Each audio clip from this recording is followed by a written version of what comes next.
मिट्टी से मैदान तक भारत का अपना खेल। नमस्कार, मैं तनिष्का नंदा और स्वागत है आप सभी का स्पोर्टिंग बस में।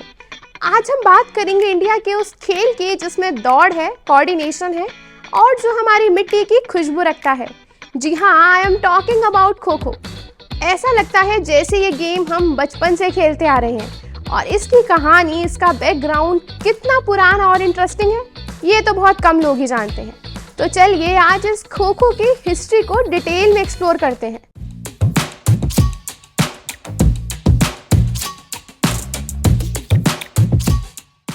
जब हम खो खो की शुरुआत की बात करते हैं तो ये कोई ओवरनाइट सेंसेशन नहीं है। इसकी रूट्स बहुत डीप है एंशिएंट इंडिया में। एक्चुअली खो खो का जो अर्लीस्ट फॉर्म था उसे रथ पठान या रथेरा के नाम से जाना जाता था। इमेजिन कीजिए, ये वो ज़माना था जब इस गेम को वॉरफेयर ट्रेनिंग के लिए यूज़ किया जाता था। सोल्जर्स अपने रनिंग, डॉजिंग और चेजिंग स्किल्स को बेहतर बनाने के लिए ये खेल खेलते थे। It was less of a sport and more of a military drill.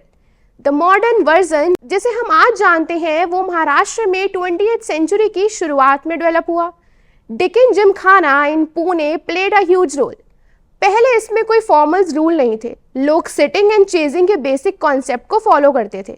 1914 में फाइनली इसके first set of rules and regulations draft किए गए और यहाँ से इस गेम ने ऑर्गेनाइज स्पोर्ट की तरफ अपना पहला कदम रखा। अब सवाल ये है कि इतने सारे ट्रेडिशनल गेम्स में से खो खो नेशनल लेवल पर पॉपुलर कैसे हुआ। देखिए, पहली बात तो ये है कि kho kho is an inclusive game. इसमें एक्सपेंसिव इक्विपमेंट की जरूरत नहीं पड़ती। एक सिंपल प्लेग्राउंड और थोड़ी सी मेहनत चाहिए। This accessibility made it instantly popular in villages and schools all across the India. The real push came post independence 1959 में। First national kho kho championship organise की गई विजयवाड़ा में। इसके बाद खो kho federation of India KKFI को एस्टेब्लिश किया गया। खो खो को नेशनल स्पोर्ट का टाइटल ऑफिशियली नहीं मिला है जैसे हॉकी को नेशनल गेम माना जाता है, बट ये इंडिजीनियस स्पोर्ट में सबसे प्रोमिनेंट है।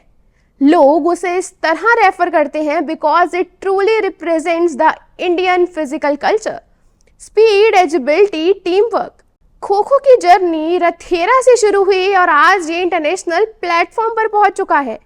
पहले ये सिर्फ विलेज ग्राउंड्स और स्कूल एनुअल्स डे तक ही सीमित था, but today things are changing drastically.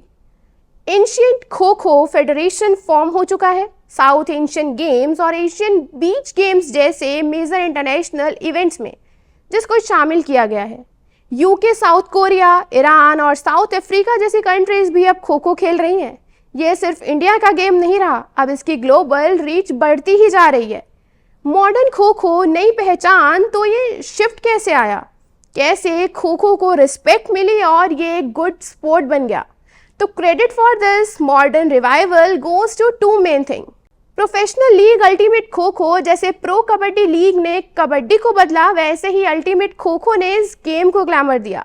Khelo India youth game और यूनिवर्सिटी गेम में खो खो को प्रायोरिटी स्पोर्ट में शामिल किया गया है। ये दोनों फैक्टर्स, प्रोफेशनल स्ट्रक्चर और गवर्नमेंट सपोर्ट, मिलकर खो खो को नेशनल स्पॉटलाइट में लेकर आए हैं। तो दोस्तों, खो खो की ये थी कहानी, from a military drill to an international league sport. इसने एक बहुत ही इंस्पायरिंग जर्नी को कवर किया है। It's a powerful reminder that humour desi sport में भी वर्ल्ड क्लास पोटेंशियल है। हमें बस उन्हें प्लेटफॉर्म और सपोर्ट देने की जरूरत है। तो आज के इस एपिसोड में बस इतना ही। ऐसे ही और स्पोर्ट रिलेटेड कंटेंट देखने के लिए बने रहिए YMCA संचार के साथ। धन्यवाद।